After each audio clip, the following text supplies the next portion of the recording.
So this video is going to be about this like tar hand painting thing that I did. It's like this hand coming out of like a tar pit thing, you know, representing like death, I guess, if you will. This one came from that trip. Same thing. There was about 2 trips in the same week about a month ago. Yeah, I was in the spa. Some weird images were going through my head. It was like my own body being flayed, pulled apart, and just sort of melting into the soil, you know, kind of becoming one. I think that's where the whole tar imagery was coming from. I was in the spa, of course, so I'm kind of floating in this little thing. And then all of a sudden I sort of imagined all my, I don't know, man, the whole, just your body, your blood, just your bones, everything, you know, when you decay, when you start rejoining the planet, right? You start turning into goop. Okay, so I was thinking the goop is kind of like this tar soup. None of this is conscious, right? This is all just swirling around images and feelings, mostly feelings, right? So yeah, this just feeling of being in a soup of death and just the last thought is trying to escape, but then you are eventually pulled down into that soup of death, right? That's where we're all headed. But, you know, it's not necessarily bad or good. It just is what it is, right? But, yeah, so that is where this one's coming from. You know, the videos, it's pretty nice because it's short. It's a little bit intense. You can see some of the process that I'm describing to you guys it's more of a feeling the thing. You know, it's not important about the detail. It's more important about getting the bones of the painting out on the canvas really as quickly as possible, as quickly as you can without compromising. You know, you want it to look decent, right? But the main point of it is that it conveys the feeling, the message, the emotions, and, you know, sort of what it looked like at least, right? It doesn't have to, you know what I mean, right? So, but yeah, the idea is to get it out quick, and then sort of, it is what it is. You know, the brush strokes are, you'll see I get a little aggressive because it's the feelings. You let them sort of flow. You'll see I'm crying, you know, all this fucking snot's coming out of my face. I keep wiping my eyes because I can't even see what's going on because it's stupid emotion. That's, you know, that's what I kind of figured out. It's like you let this emotion come out and, you know, it's real, right? So, yeah, so I guess I'll just let the painting speak for what it is. I've already put up the overlay earlier, I'm sure. That's new tech we got, man. Overlays, all right. So, yep. We're going to roll that video. We're going to roll the copyright-free sidetrans. I'm going to figure out a way to play some good music for you guys. I think I can do it. I'm just not allowed to be monetized, I think. Anyway, I'll play some good shit, but the stuff over the painting videos, it is what it is. It's copyright free. It's fine. But all right, so enjoy it. Yeah, and I'll see you in the next one. The next one's gonna be the Trickster. The Trickster's a big deal. This one's more of a filler, just to let you guys know that I'm still doing it, learning the software, making stuff better, and I'll see you on the other side.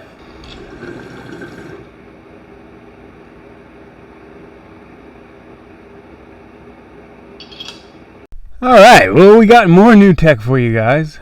I'm going to do voiceovers now. Got the mic off the small rig. I'm sitting in the closet where the fungus is growing. A bunch of other crap. And I'm going to narrate this insanity for you guys. All right, what am I doing? I think I just came back from the spa or something, getting my idea. I'm using my non-dominant hand right now to... it's kind of like this focusing thing that I do. I can talk to you guys about that a little bit later.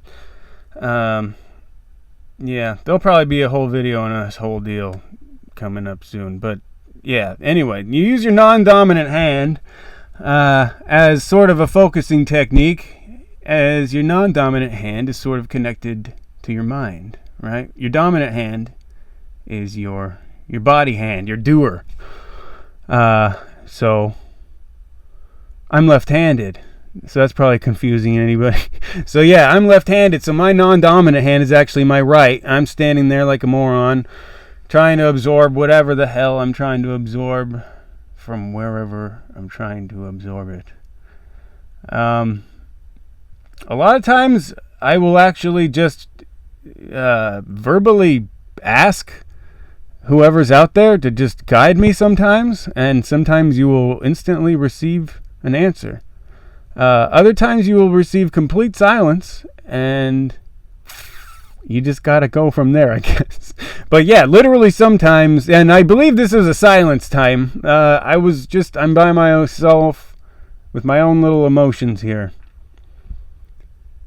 Yeah. What am I doing here? Having a moment. I think I was having a bit of a moment. I think I'm adjusting the music.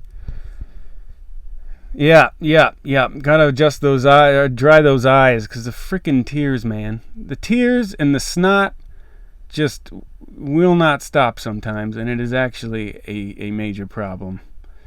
So, yeah, sketching my own little hand out. Gotta clear the eyes. This is actually you know what? This is the first time that I did this. That I did the, let's get inspiration from some kind of vision, some kind of emotion and vision that we felt. By the way, when I use the term vision, what I normally mean by that is an image combined with an emotion. All right, so visions are not just hallucinations of pretty colors and, castles on a hill. It's more than that. You get your image, but you also, sometimes it's three, okay? So you get your image, you get your emotion, but sometimes you also get the literal explanation of what is going on. Like there is not even a voice, but you just end up knowing this is what happened. That's why it's sort of called gnosis, right? Eat mushroom, gain gnosis. So, yeah, as you proceed through your visions, you're going to start understanding them more. Especially afterwards, you can sort of make sense of them. And there's a 4D element to these things sometimes. Visions will sometimes make sense. Hours, days, weeks, months later sometimes. It kind of goes with my theory with the when we contact these little these spirits, whatever you want to call them. There's different ones out there, but they appear to be 4D as well. A lot of the things they teach you do not make sense to you when they teach them to you. They'll give you some cryptic nonsense. Oh, this is an important part in the video. I have just selected a canvas at random. So the green on that canvas was actually put on there ahead of time for actually another project. I was not planning this, and I just needed a canvas, and I was like, I need something that, and I was going to do a background or something because we needed to show a little bit of depth. But, and that thing just happened to be there. So that's also one of the things too. I think art, I've been somebody who, needs to control all the variables, a little maybe OCD my whole life, a little perfectionism. And that's actually prevented me from doing a lot of things. So if you can kind of just get the hell rid of that, like on purpose, I started doing that. I'm just like, fuck it. Let's just be retards and go. And so, yeah, just grab that canvas. I'm like, you know what? This will work. Let's do it. And here we go. So, yeah, I'm sort of modeling my own hand. A little bit of just kind of trace with my eyes and let my hand just sort of work on the canvas. That's why I kind of like this picture, because the hand turned out pretty well, and I almost wasn't even really looking at it when I was doing it. I was looking at my hand and just kind of letting my other hand do its job. So, yeah. let's see. I was on another topic before that, and now that's completely lost in the ether. Well, it'll come back or it won't. No point in chasing it. So, just gonna watch little old me get this hand part situated. I was talking earlier about, getting this out as quickly as possible, and you'll notice that this isn't going like super fast, maybe as fast as Burnt Umber. Burnt Umber came out really quickly. Burnt Umber was a bit of a phenomenon. This was a little more planned, a little more detailed. Burnt Umber was actually after this.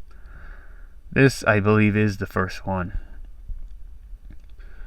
But, getting the pool established. Then, I think I got the hand. I've got the pool. And one of the things I was thinking about at this point, and one of the things I think is kind of true with art in general, is that it needs maybe... Art's got to have... It's kind of like a vision, right? It needs three things, I think. Art needs its visual aspect, obviously. It needs its emotional impact, but it also needs like some sort of motion to it, right? Okay, so you got your visual, you got your story, that's your emotional impact, and you got motion, which sort of enhances and here's the motion, all right? And I'm like, oh, this is feeling good. Let's just let this shit go. Yeah, I'm starting to get a little weird. Yeah. I remember I was feeling a little breakdowny right here. Starting to kind of lose it. Like, oh God, why? Existence is futile. You know what I mean? Not like for myself, but just, I was channeling just sort of your last dying breath. That is actually what I was trying to channel. What does it feel like to exhale your last dying breath? And I guess it feels like reaching out of a tar pit, dripping, disgusting tar from your stupid, worthless body.